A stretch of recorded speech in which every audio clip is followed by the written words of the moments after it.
Hello everyone. आज हम पढ़ेंगे एमपी अकोमोडेशन कंट्रोल एक्ट 1961 का सेक्शन 12। जैसे संविधान का आर्टिकल अनुच्छेद 32 आत्मा होता है, वैसे ही अकोमोडेशन एक्ट की सेक्शन 12 बहुत इम्पोर्टेंट है अकोमोडेशन एक्ट में। तो आज हम उसे ट्रिक से पढ़ेंगे।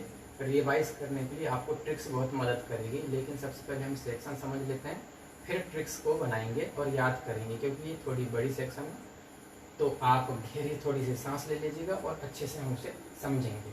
चालू करते हैं। चैप्टर 3 में है ये सेक्शन 12। क्या कहती है? Restriction on eviction of tenant, मतलब कि अभिधारियों की बेदखली पर निर्बंध है। किराएदार जो रहते हैं, अभिधारी टेनेंट, उनको मकान कब खाली करवाया जा सकता है, वो सारे आधार यहाँ पे 12 के सब सेक्शन 1 में बोले गए हैं। अब हम एक एक करके उनको पढ़ेंगे। तो सबसे पहला आता है 12 के फर्स्ट ए पढ़ेंगे। सबसे पहली बात तो उसका सब सेक्शन 1 पढ़ लेते हैं कि किसी, आप इंग्लिश वाले हैं, हिंदी वाले हैं, आपको समझ में आ जाएगा, आप ध्यान से पढ़िएगा, और हो सके तो फिर से मैं एक बार इंग्लिश से भी बना दूंगा, लेकिन अभी अच्छे से समझेंगे। किसी अन्य विधि या संविदा में अंतर्विष्ट किसी प्रतिकूल बात के होते हुए भी किसी अभिधारी के विरुद्ध किसी स्थान में उसकी बेदखली के लिए सिविल न्यायालय में कोई वाद इन आधारों पर ही लाया जाएगा। ये कहना चाह रहा है किराएदार को खाली कराना है तो इन आधारों पर ही कराया जाएगा, जो सेक्शन 12 फर्स्ट में ए से लेकर दिए गए हैं ओ तक। लास्ट है पी तक दिया गया है। तो हम ए से लेकर पी तक पढ़ेंगे और फिर बताऊंगा मैं ट्रिक के बारे में। तो पहली बात तो पढ़ते हैं, ध्यान से सुनिएगा। यह है कि अभिधारी ने उससे वैध रूप से वसूल योग्य भाड़े के संपूर्ण बकाया का उस तारीख को जिसको कि भाड़े में बकाया के लिए मांग की सूचना भूस्वामी द्वारा उस समय विहित रीति से तामील की गई हो, 2 माह के भीतर ना तो संदाय किया है ना निविदत किया है, मतलब कि 2 महीने से आपने पेमेंट नहीं किया है, तो ये खाली कराने का आधार होगा। तो 12 का सेक्शन 12 फर्स्ट ए अगर हम पढ़ेंगे तो 2 मंथ वाली बात कही गई है। इसे आपको याद रखना है, इसमें ट्रिक की कोई ज़रूरत ही नहीं है। अब दूसरा पॉइंट पढ़ते हैं। यह है कि अभिधारी ने चाहे वह इस अधिनियम के प्रारंभ होने के पूर्व या बाद में, अधिनियम चालू हुआ तो उसके पहले या बाद में, संपूर्ण पूरे स्थान में या किसी पार्ट में कंसिडरेशन के साथ या प्रतिफलार्थ या अन्यथा विधिवत भाड़े पर दे दिया है या फिर कब्जा छोड़ दिया है, मतलब कि आप सब लेट में दे देते हो। आपको खुद रहने के लिए दिया गया था, आपने किसी और को रहने के लिए दे दिया, तो सब लेट में देने के कारण यहाँ पे आपको खाली कराया जा सकता है किराएदार से। तो हमें एक बात याद रखना है, सब लेट वाली बात। इसमें ट्रिक की जरूरत नहीं है, ये दोनों पॉइंट में आगे बनाएंगे जो टफ पड़ती है थोड़ी सी। तो ए और बी हमारे 2 पॉइंट हो चुके हैं। तीसरा पॉइंट पढ़ते हैं सी में बोला गया है यह है कि अभिधारी या उसके साथ निवास करने वाले किसी व्यक्ति ने, या तो खुद किराएदार या किराएदार के साथ कोई पर्सन या उसके घर वाले रह रहे हैं, तो किसी व्यक्ति ने कोई न्यूसेंस पैदा कर दिया हो, कोई ऐसा कार्य एक्ट कर दिया हो जो उस पर्पस से, जिस पर्पस के लिए दिए गए तो उससे इनकंसिस्टेंट है, जिसके लिए उसे वह स्थान किराएदारी टेनेंसी में दिया गया था, या भूस्वामी के उसके हित पर प्रतिकूल प्रभाव या सारतः प्रभाव पड़ना संभव है। तो सी क्या बताना चाह रहा है कि यहाँ पे आपको जिस लिए टेनेंट में दिया गया था, किराएदारी में दिया गया था, आपने वहां पर क्या कर दिया है, आपने वहां पे न्यूसेंस कर दिया है, तो न्यूसेंस वाला मामला आ जाएगा। तो सी से एक बात याद रखना, सी में किसकी बात की गई है? न्यूसेंस की। और एक और वर्ड है, एक और वर्ड क्या है? इनकंसिस्टेंट। तो इस वर्ड को याद रखना ट्रिक के लिए। 2 वर्ड, न्यूसेंस हिंदी वाले, इंग्लिश वाले इनकंसिस्टेंट। इनकंसिस्टेंट को हिंदी में असंगत वर्ड से भी याद रख सकते हो, असंगत वर्ड ही इस्तेमाल किया गया है। तो इस सी की ट्रिक हो गई। अब हम डी पढ़ते हैं। तो डी में कोई बहुत बड़ी बात नहीं है, 6 मंथ वाली बात है, आपको इस बात का ख्याल रखना है। 6 मंथ वाली क्या बात है, अब पढ़ते हैं इसको।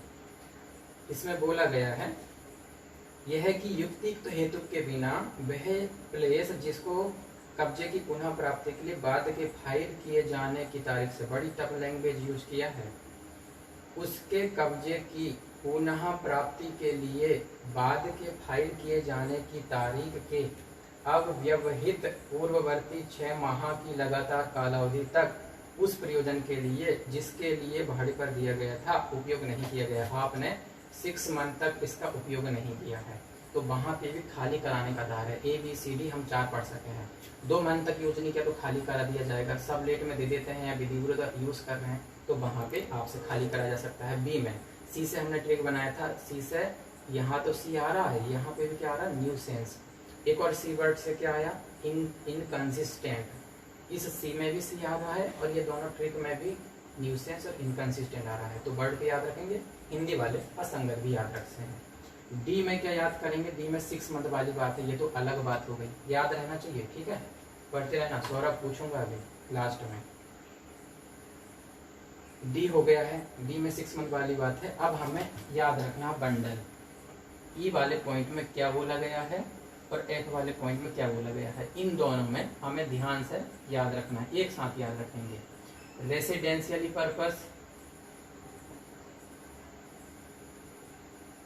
और यहाँ पे नॉन रेसिडेंशियली पर्पस की बात की गई है, तो ई और एफ को एक साथ याद रखेंगे। ई में रेसिडेंशियली खुद को रहने के लिए जरूरत है, ऐसे याद रखो, और एफ में नॉन रेसिडेंशियली मतलब कि कारोबार करने के लिए खुद को जरूरत है, या किसी को भी पढ़ते हैं पता चलेगा। तो यहाँ पे डी हो चुका है, ई और एफ को एक साथ पढ़ता है, बंडल में है, याद रखना, थोड़ी टफ है, समय लग सकता है, ध्यान से सुनना। तो ई को मैं पढ़ता हूँ हिंदी में, अच्छे से ध्यान रखना, इंग्लिश वाले भी समझ जाएंगे।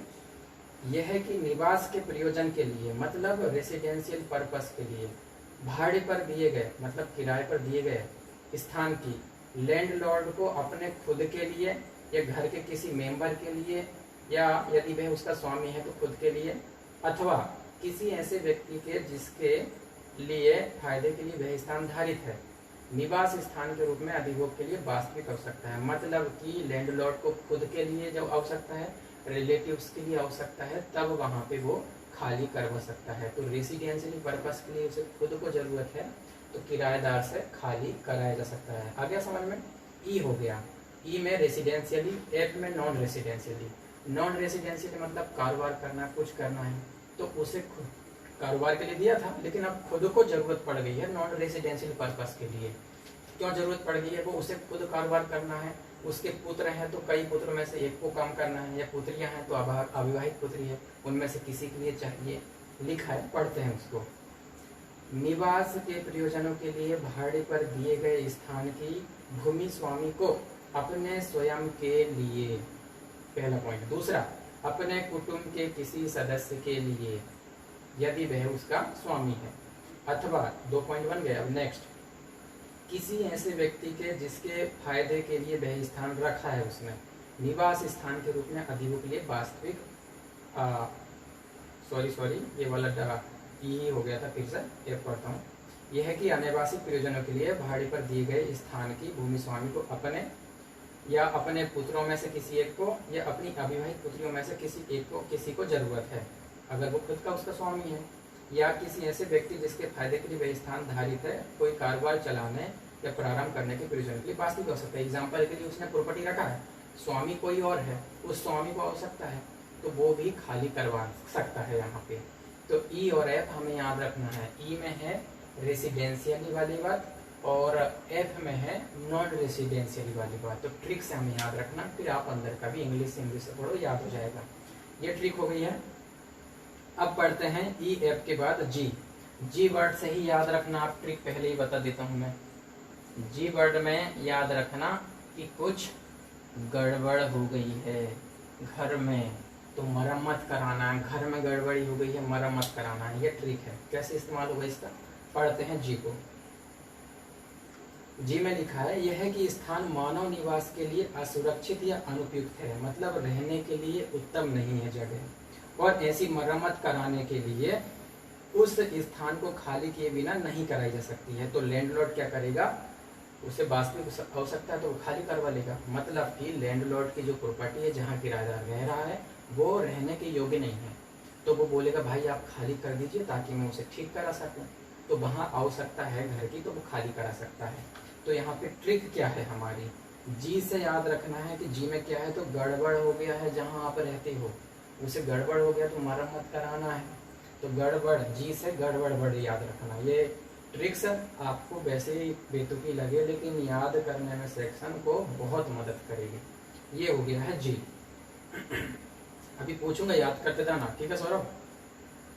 अब जी हो चुका है, एच पढ़ते हैं और आई। एच और आई को एक साथ पढ़ेंगे हम। एच और आई एक साथ पढ़ेंगे इसको। एच में बोला क्या है, पढ़ते हैं। यह है कि उस स्थान के भूमि स्वामी को, मतलब लैंडलॉर्ड को, वास्तविक आवश्यकता है निर्माण या पुनर्निर्माण के लिए, उसमें कोई सारवान वृद्धि या परिवर्तन करने के प्रयोजन के लिए। इसको जी के साथ पढ़ा जाता है। जी और एच एक साथ पढ़ेंगे। जी में बोला था मरम्मत कराना है, कुछ गड़बड़ी हो गई है तो, और उसके बाद में एच में हम क्या पढ़ेंगे, निर्माण करना है। गड़बड़ी कहाँ पे है, तो गड़बड़ी जी से गड़बड़ी, जैसे ही जी पढ़ेंगे तो एच याद आ जाना चाहिए। एच में क्या है, निर्माण कराना है, मतलब कि निर्माण भी कराना घर में। क्या लिखा है, पढ़ते हैं। यह है कि जी हो चुका है, एच पढ़ चुके हैं, एच को पढ़ता हूं मैं। यह है कि उस स्थान के भूस्वामी को वास्तविक आवश्यकता निर्माण या पुनर्निर्माण के लिए, तब तो बिना खाली कराए नहीं होगी, तो खाली वहां पे करवाया जा सकता है। तो ई एच का एक बंडल हो गया, जी एच को एक साथ याद रखेंगे। उसके बाद में अब आते हैं एच के बाद जी एच, अब आई में आते हैं। तो अब हम आई को यहाँ पे पढ़ेंगे।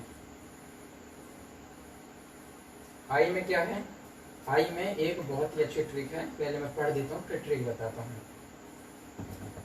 यह है कि अभिधारी ने चाहे इस अधिनियम के प्रारंभ होने के पहले या अधिनियम के प्रारंभ होने के बाद कोई ऐसा स्थान जो उसके निवास के लिए उपयुक्त है बना लिया है, उसका खाली कब्जा प्राप्त कर लिया है, अथवा कोई स्थान मतलब आवंटित कर लिया है, मतलब किराएदार रह रहा था लेकिन अब उसका खुद का उस जगह में घर बन गया है, तो यहाँ पे आपको खाली करना पड़ सकता है। तो यहाँ पे आई से कैसे याद रखेंगे, यहाँ पे आई से आप आइला वर्ड याद रखना।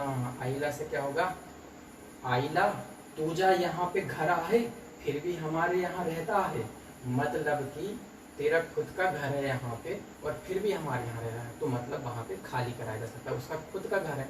तो आई से क्या वर्ड याद रखना, आई आइला, या फिर ऐचा माइला तो जगह रहा है फिर भी माजे घर रहते आए, जो ट्रिक अच्छी लगे वो याद रखना। तो आइला वर्ड याद रखना, ठीक है। अब आते हैं जे में।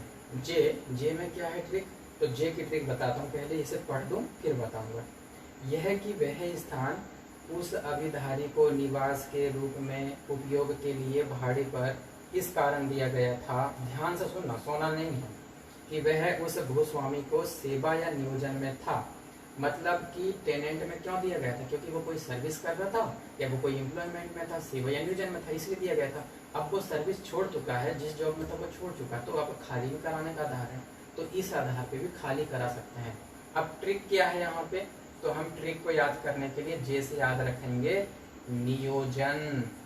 हिंदी में वर्ड है नियोजन, और अगर ये भी नहीं जम रहा है तो जॉब भी याद रख सकते हैं, जॉब जे से याद आना चाहिए, सिंपल बात है, सबसे इम्पोर्टेंट है सेक्शन याद आए। तो जे से नियोजन, नियोजन मतलब कि जिस काम को कर रहा था अब उसमें नहीं रहा, अगर काम कर रहा था इसलिए रूम दिया गया था, तो अब खाली करिए भाई, काम में नहीं हो।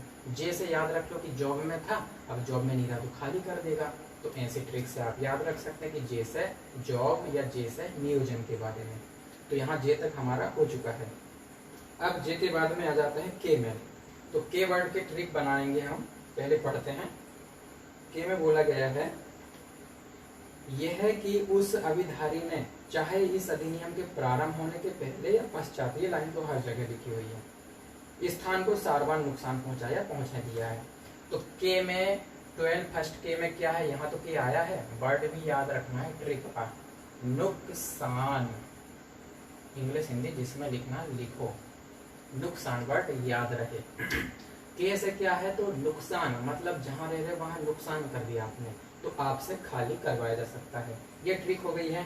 के बाद अब आते हैं एल में। एल में क्या है, यह है कि अभिधारी ने, मतलब किराएदार ने, टेनेंट ने, अभिधारी ने स्थान को छोड़ने के लिए लिखित में सूचना दे दी है। बोल रहा है किराएदार कि मैं खाली कर दूंगा लिखित रूप में, और सूचना के परिणाम स्वरूप भूमि स्वामी ने उस स्थान को बेचने के लिए संविदा कर दी। टेनेंट ने बोल दिया मैं खाली कर दूंगा, लैंडलॉर्ड ने उसे बेचने की किसी से कॉन्ट्रैक्ट कर लिया। खाली कर दूंगा लिखित में सूचना दिया है टेनेंट ने, उसी के बाद में बेचने की बात कही गई है। तो अब यहाँ पे क्या होगा, भूमि स्वामी ने उस स्थान को बेचने के लिए संविदा कर ली है, अथवा कोई ऐसी अन्य कार्यवाही कर ली है जिसके परिणाम स्वरूप उसके हितों की दशा में, जबकि उसे स्थान कब्जा नहीं दिया गया था, गंभीर हानि पहुंचेगी। मतलब कि सेक्शन एल बोलती है कि एल से याद रखना, ट्रिक बना लें पहले तो। एल का मतलब है लिखित सूचना, लिखित में सूचना या रिटर्न में, आपको जैसा सूट हो याद कर, इंग्लिश हिंदी सबको काम आएगी ट्रिक। तो लिखित में टेनेंट ने सूचना दे दी है कि मैं खाली कर दूंगा, उसके बाद लैंडलॉर्ड ने प्रॉपर्टी बेचने का कॉन्ट्रैक्ट कर दिया। अब अगर टेनेंट खाली नहीं करेगा तो लैंडलॉर्ड को नुकसान होगा, तो ये ऐसा नहीं हो सकता, खाली करवा लिया जाएगा फिर। तो एल से याद रखना कि लिखित सूचना की कोई बात कही गई है, तो सेक्शन याद हो जाएगी। एल के बाद अब कुछ और बची है, 4 बची है, 5 उसे पढ़ लेते हैं। एम पढ़ते हैं, ये लिख लिया होगा आपने। अब मैं थोड़ा सा मीटर देता हूँ और पहले ये पढ़ लेते हैं। कौन सा सेक्शन? एम पढ़ते हैं।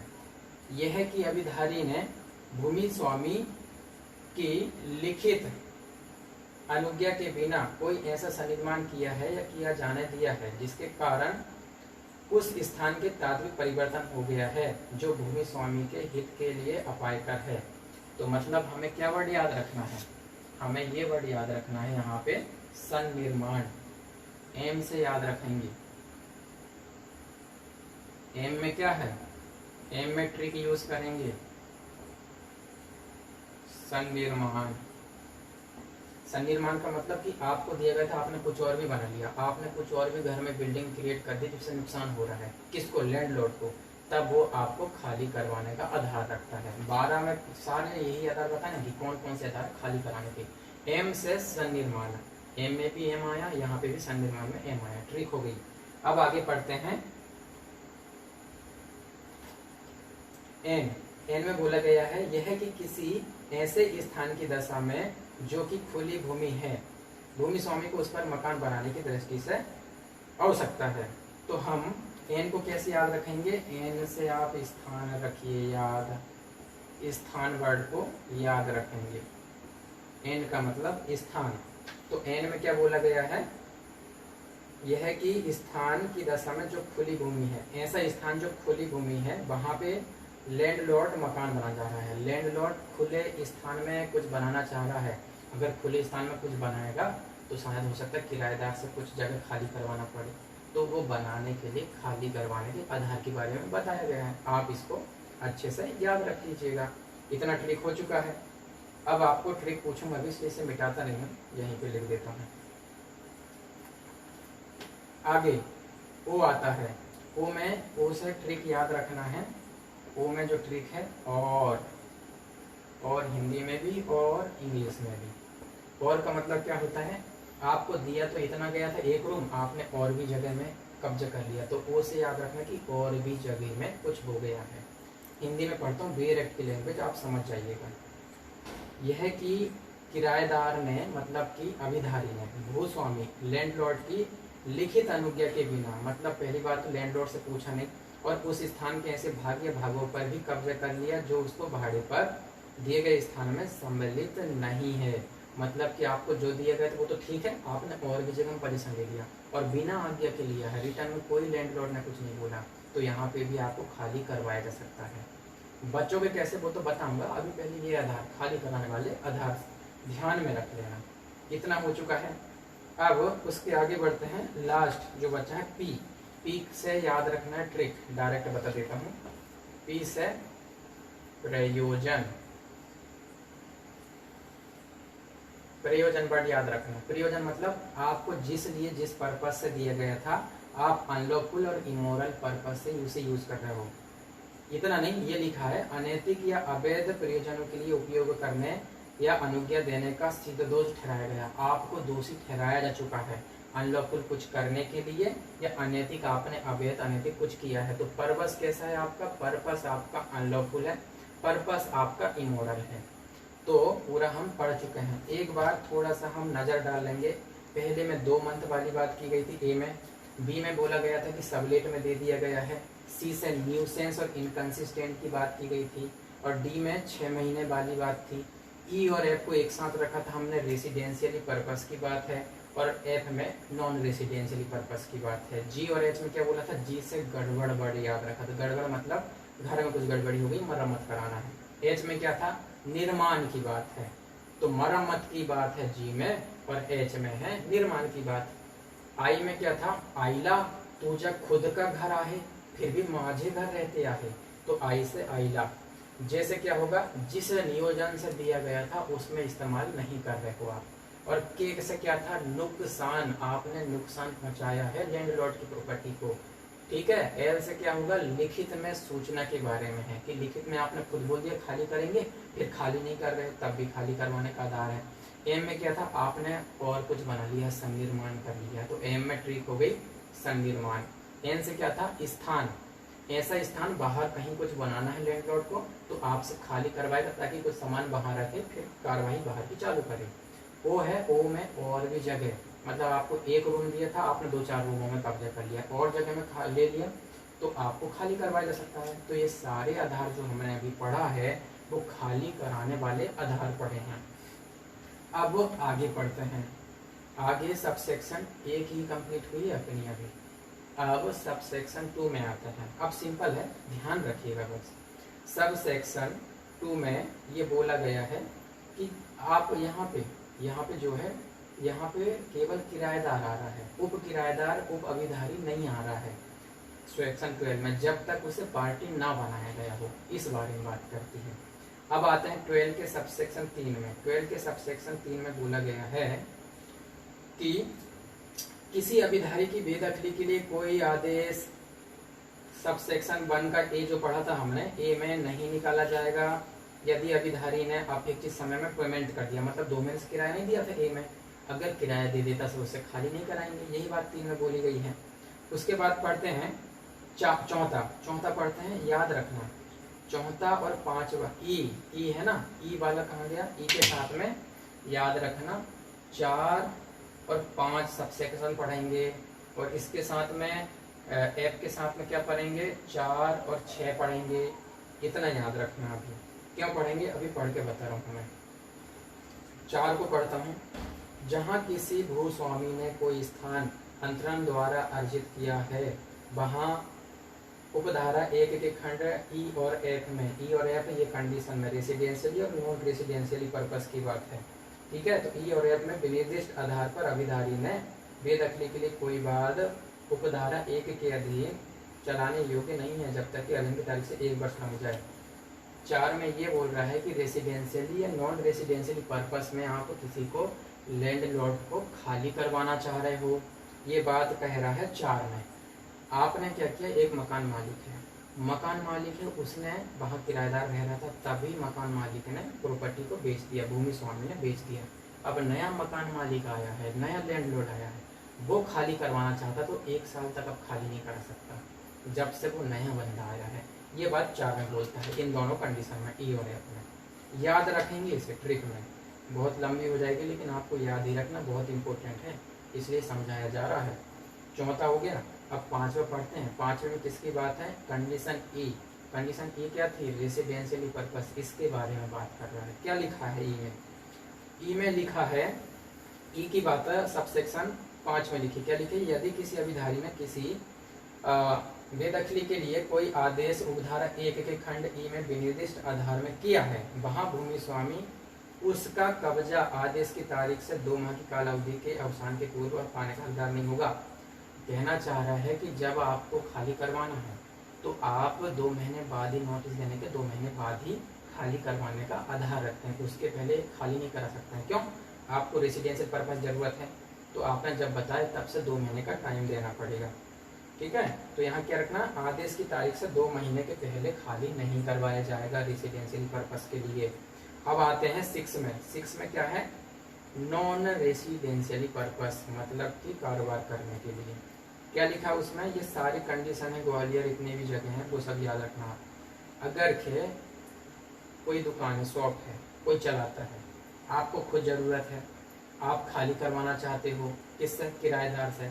अब क्या क्यों, उसकी दुकान थी, 10 साल से वो इस दुकान का यूज़ कर रहा आपकी, अगर आप एकदम से खाली कराओगे उसको तो नुकसान हो जाएगा ना। तो आपको बोल रहा है जितना वो 1 साल में अमाउंट दिया है उसका डबल आपको प्रतिकर के रूप में उसे वापस करना पड़ेगा। मतलब वार्षिक जो भाड़ा है उसका दुगना आप उसको रकम देंगे। या एग्जाम्पल के लिए 5 साल ये खुद दुकान चलाया और 5 साल उसके कोई रिलेटिव दुकान चलाए, तो टोटल मिलाकर 10 हुए ना, तब भी आपको पेमेंट करना पड़ेगा वहाँ पे। तो ये सेक्शन 6 में ये बात कही गई है। अब आते हैं सेक्शन 7 में। सेक्शन 7 में, सब सेक्शन 7 में, सब सेक्शन 7 को एच के साथ पढ़ते हैं। तो 7 एच के साथ क्या पढ़ेंगे, 7 पढ़ेंगे सब सेक्शन। इस बात को याद रखना। क्या बोलता है, यदि किसी बेदखली के लिए कोई आदेश उपधारा 1 के खंड एच में विनिर्दिष्ट किए गए आधार पर तब तक नहीं किया जाएगा। एच में क्या था, जी में तो हमने गड़बड़ पढ़ा था, एच में क्या था, निर्माण वाली बात याद रखना। तो एच कंडीशन की बात बता रहा है 7 में। किसी अभिधारी की बेदखली के लिए कोई आदेश उपधारा 1 के खंड जा में विनिर्दिष्ट किए गए आधार पर तब तक नहीं किया जाएगा जब तक कि न्यायालय का यह समाधान न हो जाए कि पुनर्निर्माण से उस परिजनों के लिए जिसके लिए वे स्थान भाड़े पर दिया गया था आमूल परिवर्तन नहीं हो गया हो। आमूल परिवर्तन लोकहित में है, मतलब न्यायालय कहेगा तब इस आधार पर खाली करवाया जाएगा, पहले वो चेक करेगा। इस बारे में बात कर रहा है। अब बस थोड़ा सा रह गया है और बिल्कुल सिंपल ट्रिक है, आप चाहें तो एकदम सिंपल याद हो जाएगी। याद हो रहा है ना, थोड़ा थोड़ा समझ में आ रहा है, एक बार पढ़ोगे तब जाएगा और अच्छे से। अब सिंपल थोड़ी सी सेक्शन रह गई है, हमें एक ट्रिक याद करना है। लास्ट सब सेक्शन कितनी बची हुई है, लास्ट सब सेक्शन हमारे पास में बची हुई है, सब सेक्शन लिख देता हूं मैं, सब सेक्शन 8, 9, 10 और एक कितनी है 11। ये सेक्शंस को हमें पढ़ना है। इसकी ट्रिक याद रखना, 8 में क्या है, जे है, 9 में क्या है, के है, 10 में क्या है, एम है, 11 में क्या है, ओ है। ऐसा जे में क्या था याद है सौरभ, जे में क्या था याद है, जॉब वाली बात, नियोजन वाली बात। मतलब कि आप नियोजन में थे तो किराए में रह रहे थे, अब हट गए हो तो आप खाली करो, ऐसा लैंडलॉर्ड कह सकता है। तो उसी के बारे में 8 में बात की गई है। मतलब ट्रिक हमें याद रखना है JKMO 8, 9, 10, 11, बस सेक्शन कंप्लीट है, लास्ट था ये, तो इतना याद रखना है। अब कैसे तो थोड़ा सा मैं बता दूंगा। 8, 9, 10, 11 JKMO ऐसे याद कर लो, अच्छे से याद हो जाएगी। ध्यान से पढ़ना थोड़ा सा। अब मैं जे पढ़ता हूँ। जे में क्या बोला था, नियोजन, जॉब वाली बात। तो सब सेक्शन 8 में क्या कह रहा है उससे रिलेटेड पढ़ो जरा। किसी अभिधारी की बेदखली के लिए कोई आदेश सब सेक्शन 1 के खंड जो ये वाला है जे विनिर्दिष्ट किए गए आधार पर नहीं किया जाएगा बेदखल। ठीक है, बेदखली इविक्शन नहीं किया जाएगा यदि इस बारे में कि क्या अभिधारी भूमि स्वामी की सेवा या नियोजन में नहीं रह गया है, कोई विवाद प्राधिकारी के समक्ष लंबित है। मतलब आप सेवा में हो, आप सेवा में नहीं हो, इसके मामले में कहीं लंबित है, तो जब तक लंबित है उसे खाली नहीं कराया जाएगा, खाली कराने से रोकता है। तो ये सब सेक्शन जितनी भी है सारी बचाने के लिए है। और 12 का फर्स्ट क्या है, सब में खाली कराने का आधार दिए गए हैं, तो इस बात को ख्याल रखना। पहला हो गया। 9 में पढ़ते हैं, 9 और के एक साथ पढ़ते हैं। के में क्या था, के से मैंने बताया था नुकसान, मतलब आपने नुकसान पहुंचा दिया जहां रहते हो, तब भी खाली करा सकते हैं। तो अब बचाव मिल रहा है यहाँ पे, कहाँ पे, 9 में सब सेक्शन क्या बोलता है। 9, किसी अभिधारी की बेदखली के लिए कोई आदेश उपधारा 1 के खंड मतलब कि ये वाले के में के बारे में बात करता है कि नुकसानी की मरम्मत ऐसे समय के भीतर आपने जो नुकसान किए हो अगर वो कर दिए हो, न्यायालय द्वारा इस संबंध में विनिर्दिष्ट किया जाए, न्यायालय के समाधान योग्य रूप में कर देता है। भूमि स्वामी को प्रतिकर के रूप में ऐसी रकम का संदाय कर देता है। नुकसान किए हो तो वो भरपाई कर दिया, ठीक कर दिया, या फिर कोई रकम दे दिया, तो वहाँ पे आपको खाली नहीं कराया जाएगा। मतलब जितनी भी सब सेक्शन है खाली कराने से बचा रही है, और सब सेक्शन 1 के जितने पॉइंट है सब खाली करवाने की ओर बढ़ रही है। ये बात याद रखना। अब 10 के साथ एम पढ़ते हैं। एम में क्या था? सन्निर्माण। मतलब आपने जहाँ रह रहे हो और भी कुछ चीज़ें बना लिया है। अगर कुछ भी बना लिया आप फिर से बेसिक कंडीशन में ला दो तो आपसे खाली नहीं करवाया जाएगा, तो खाली करने से बच जाओगे। तो 10 पढ़ते हैं। 10 में यही बात बोली है, किसी अभिधारी की बेदखली के लिए कोई आदेश उपधारा 1 के खंड इसमें विनिर्दिष्ट किए गए एम में किए गए आधार पर नहीं किया जाएगा। सन्निर्माण के मामले में नहीं किया जाएगा खाली। यदि आप उसे जो सन्निर्माण आपने किए हो, एक घर था और बिल्डिंग बना दिए, गड़बड़ी हो गई, अगर फिर से उसी कंडीशन में ला दो जो सन्निर्माण हुआ है, निर्माण किया है, अगर पहली कंडीशन में आ गया तो फिर आपसे खाली कराने का कोई आधार ही नहीं बचता।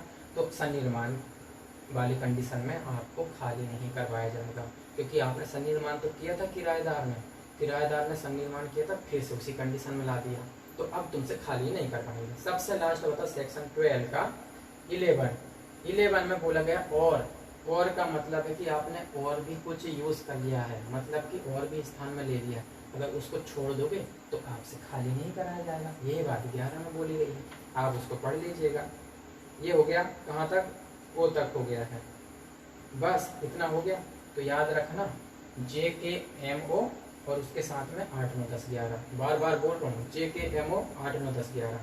तो ये सेक्शन हमारी कंप्लीट हो चुकी है। अब आपको याद रखना है 12 फर्स्ट में क्या था? 2 महीने वाली बात। दूसरे में क्या था? सबलेट वाली बात। सी से ट्रिक बनाया था अपने न्यूसेंस और असंगत या इनकंसिस्टेंट। डी में क्या था? 6 मंथ वाली बात। ई और एफ में क्या था? तो ये पढ़ लिया रेसिडेंशियल और नॉन रेसिडेंशियल वाली बात। जी और एच को एक साथ बंडल बना के पढ़ा था। जी में क्या था? गड़बड़ी की बात थी। एच में क्या है? एच में इसी के साथ पढ़ता है। एच में है निर्माण वाली बात। आई में क्या था? आइला तेरा खुद का घर बना लिया, फिर भी हमारे यहाँ रहते आए, तो मतलब या फिर ये भी आइचा माइला, तू जब खुद का घर आए फिर भी माजे घर रहते आए, तो यहाँ पे ये वाली बात है। आई से याद रखना कि किराएदार का खुद का घर बन गया है, तो हमारे घर क्यों रहता, आप खाली करोगे, तो ये खाली कराने का आधार है। जैसे क्या था? जॉब, नियोजन। तो ये बात याद रहे, आपने जॉब थे, नियोजन में थे, अब वो छोड़ दिए, तो अब खाली करो जगह, ऐसा लैंडलॉर्ड कह सकता है।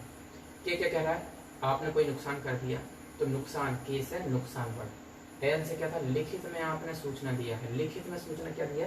कि मैं खाली कर दूंगा, और अगर नहीं करोगे और लैंडलॉर्ड को नुकसान हो रहा है तो वो खाली करवा देगा। उसके बाद में हमने एम पढ़ा था। एम में क्या था? सन्निर्माण। आपने कुछ और बना लिया है जिससे कि मकान मालिक का घर गड़बड़ हो गया, खराब हो रहा है, हानि हो रही है, नुकसान। अगर ऐसी बात है तो एम में क्या है? ट्रिक से सन्निर्माण वाली बात है। सन्निर्माण में हम क्या पढ़ते हैं, पूरी ट्रिक बता चुका हूँ, अच्छे से याद रखना, ठीक है। अब उसके बाद में एम के साथ क्या पढ़ते हैं? तो एम के साथ में 10 पढ़ते हैं, सब सेक्शन, इस बात को याद रखना। और ओ के साथ में क्या पढ़ते हैं? तो ओ के साथ में लास्ट सब सेक्शन 11 पढ़ते हैं। ये भी बता दिया हूँ, सारी सेक्शन हो गई। एन से याद रखना, खाली स्थान में घर बना रहा है, घर बना रहा है खाली स्थान में, तो पहले लैंडलॉर्ड को खाली कराना पड़ेगा ताकि कुछ सामान बाहर रख लें। एग्जाम्पल बता रहा हूँ, तो वहाँ पे खाली कराना है, खुले स्थान में जगह में कुछ बनाने के लिए, तब खाली कर लिया जाएगा। वो से बोल रहा है कि आपने और भी जगह में कुछ कर लिया, 1 रूम दिए तो 2 रूम खाली, और 2 रूम में जगह ले लिया, तो और भी जगह में आप पोजीशन कर लोगे तो वो भी खाली कराने का आधार है। तो सब सेक्शन अब सिंपली याद रखना, सब सेक्शन 12 का सब सेक्शन 1 में जो ए से लेकर लास्ट तक जो बात की गई है पी तक, उसमें यही बोला है कि आप जो टेनेंट हो, लैंडलॉर्ड खाली करा देगा, ये सारे आधार हैं। उसके बाद जितनी भी सब सेक्शन है 2, 3, 4, 5, 6, 7, उसमें वो आधार बताएं जब आपको किराएदार को फायदा दिया जा रहा है, सुरक्षा प्रदान की जा रही है। बोल रहा नहीं आपसे खाली नहीं करवाएंगे, आपने 2 महीने से किराया नहीं दिया ना, आप दे दो, खाली नहीं कराएंगे, तो ये सारे आधार हैं। तो आज हम ये पढ़ चुके हैं। अगर आपको ये वीडियो अच्छा लगा तो कमेंट कर बताएं, और थोड़ी सी आपकी अगर बेरुखी है तो उसे दूर करते हुए अपनेपन के साथ में वीडियो को देखें, और थोड़ा सा कमेंट की ओर भी ध्यान दें अगर आपको लगता है तो। आपको बहुत बहुत धन्यवाद। और अगर आप कोई वीडियो बनाना चाहते हैं या किसी विषय में जो प्रॉब्लम हो रही है, ट्रिक से समझना चाह रहे हैं, तो आप चाहो तो हमें बोल सकते हैं, हम कोशिश करेंगे कि आपके हिसाब से वीडियो बने। और लॉकडाउन आज से लग चुका है, तो आज लग चुका है 23 से, तो आप उसका पूरा फायदा ले लें और जितने भी सेक्शन है, जितनी चीज़ें अच्छे से याद करके रखें, बस एग्ज़ाम आने की वेट रखें। तो हर वो चीज़ जहाँ पे एग्ज़ाम के लिए ज़रूरी है वो आप अच्छे से पढ़ सकें। और जो भी एग्ज़ाम में आते हैं, जैसे यूपी में आते हैं, तो उसकी भी हमने एक वीडियो बनाया है, जैसे कि खोजी कुत्ता के बारे में, कि खोजी कुत्ता क्या होता है, यूपी में एग्ज़ाम में आ चुका है, तो उसके बारे में थोड़ा सा हमने अलग से थोड़ी छोटी सी वीडियो बनाया है, तो आप उसे देख सकते हैं। ऐसे ही हम वीडियोज़ को बनाते रहेंगे। आपका धन्यवाद। ठीक है, मैं जाता हूँ फिर, नमस्कार।